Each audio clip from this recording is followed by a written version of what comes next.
Howdy y'all, I'm Mickey and today we're doing the gender tag. The gender tag was created about 2.5 years ago by Ashley Wilde so that anyone of any gender or background or whatever can talk about their own personal experiences with their gender in an attempt to capture the wild variety of experiences related to that. I'm going to leave a link for more information about the gender tag along with some terms and definitions that might come up in this video that Ashley provided definitions for down in the description. So let's roll right into the questions. I'm reading them off my phone here. So, number 1, how do you self-identify your gender and what does that definition mean to you? I identify as non-binary, genderqueer, agender, those. And I think I found the best way of describing it when I was like 6 or 7, and that's I'm not a boy and I'm not a girl, I'm just me. Number 2, what pronouns honor you? I use they, them, theirs pronouns.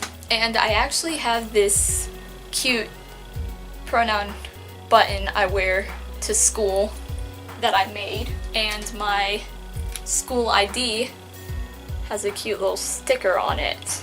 Number 3, describe the style of clothing that you most often wear. During the colder months, I tend to wear baggy sweatshirts and sweatpants, so pretty much PJs. In warmer months like spring and summer and fall, because it's Florida, I tend to wear like just t-shirts and leggings or shorts that go to my knees or whatever. I do occasionally wear skirts and dresses. I'm not super opposed to feminine clothing. And I tend to dress very over the top a lot. Seriously, these are combat boots I own. They're just pure glitter. Though I don't have a complete problem with feminine clothing, I tend to prefer unisex clothes or masculine clothes over feminine ones because I kind of just like hiding my body and being able to just forget about it. Number 4, talk about your choices with body hair. How do you style your hair? Do you have facial hair? What do you choose to shave or choose not to shave? My haircut right now I call atrocious. It's bad. It's actually pulled up right now into a ponytail, which means it is too long. If I could pull it up, it's too long. Flat out, no. It's also a few months outgrown. I need to get it cut again. My normal haircuts, I tend to just get my hair cut as short as my mother will let me, which isn't as short as I want it, but she doesn't want me getting a boy's haircut. So it'll be this way until I can get my own haircut. Number 5, talk about cosmetics. Do you choose to wear makeup? Do you paint your nails?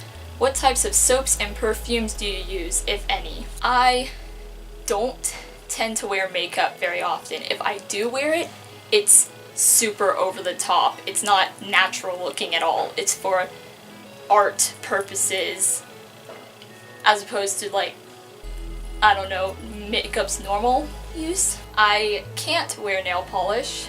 My nails are too oily or whatever. They don't hold nail polish, so I can't.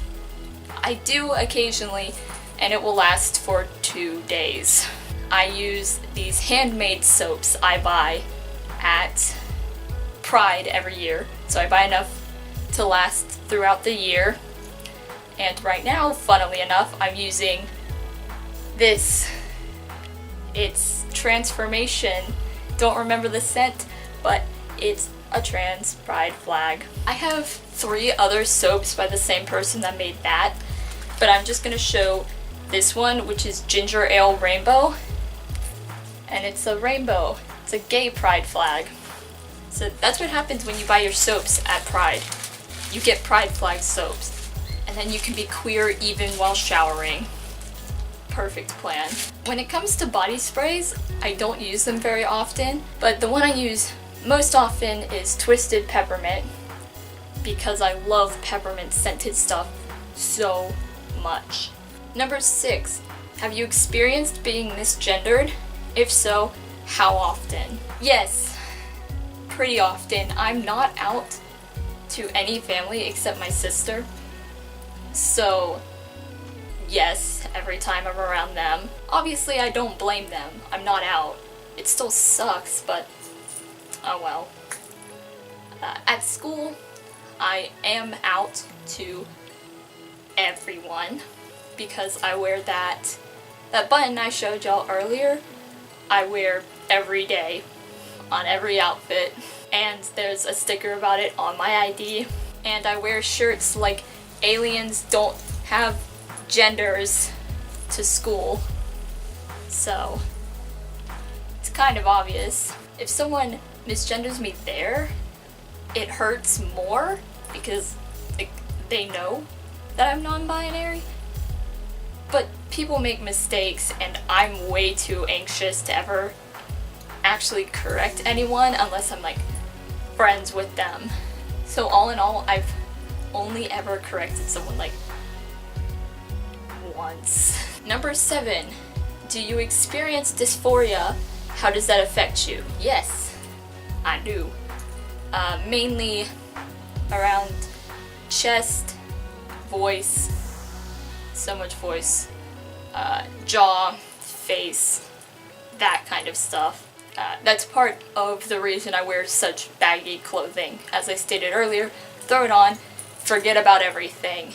Dysphoria really, really sucks, and I don't really know what to do when it's acting up. It is the reason I finally got my hair cut so short, and I wear a binder to help with that. You can see it through my shirt. But I mean, honestly, fashion staple. Look at your binder shoulder through every shirt neck hole. Number 8, talk about children. Are you interested in having children? Would you want to carry a child if that were an option for you? Do you want to be the primary caretaker for any children you may have? One day I would like to have a child, adopting, most likely. I am not getting pregnant. That's not happening. 1, no. 2, I don't think I can.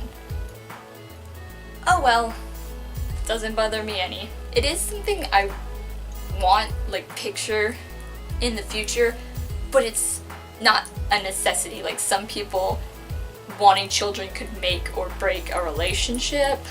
It's not like that for me. And this, I feel, is a category to throw in. My firstborn child will be named Salt. All of you remember that. Everyone in real life already knows it. Salt. Number 9, talk about money. Is it important for you to provide for a family financially if you choose to have one? Is it important to you that you earn more than your partner you may have? Do you prefer to pay for things like dates? Are you uncomfortable when others pay for you or offer to pay for you? Isn't it interesting when, like, reading through that question there, it's immediately ringing masculine? Like, supporting your family, making more.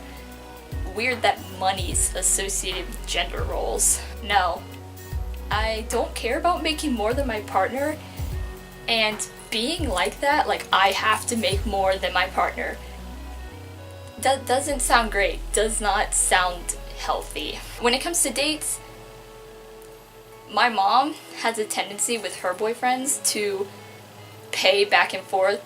So like if he pays for lunch and then they go to dinner again, then she pays for dinner. If they go to lunch 2 days in a row, then he pays, then she pays, and they go back and forth. And that makes it feel very equal, nice, good. But if it comes to things and someone offers to pay, I don't care. I don't care. I get to keep my money and use it to buy cool queer shirts. Number 10. Anything else you want to share about your experience with gender? First off, if you didn't watch my time capsule video, I state in that video that I wrote that I was questioning my gender and questioning whether I'm agender at 14, which in November, when I wrote that letter, I had already come out to multiple people, and I think it started coming out in August. So I've identified as agender, non-binary, genderqueer for about 3.5 years at this point. I'm so open about that now, and I express myself the way I want to because my parents raised me very heavily on the idea that I should always be myself and I should never change myself for anyone else because people are always going to find a reason to dislike you. They are. So don't try and change yourself to appeal. I've always been pretty gender non-conforming, and I've been open about that because we've only got one short, unpredictable life. We have no idea how we're going to be on this rock. So just don't make yourself miserable. On that note, don't come out if it's unsafe. Don't do anything that's going to put you in harm's way. Like, that may suck, but you being here is better than you not. And the last point I'm going to go to on that is try and find a support system. Anyone who accepts you and loves you and supports you unconditionally, because that has been one of the best things for me. I am so fortunate that my school, the teachers ask what your pronouns are at the beginning of the year, and if you tell them a different name, they'll use it.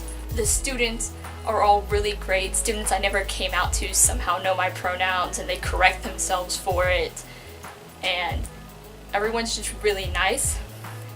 But before that, I went to Catholic school, and there I still sought out friends who accepted me no matter what, who were going through similar questionings about sexuality and gender, and we all were there for each other. And that is one of the best things, and one of the first thing I will recommend for getting if you are questioning anything, even if it's just someone on the internet who has similar experiences.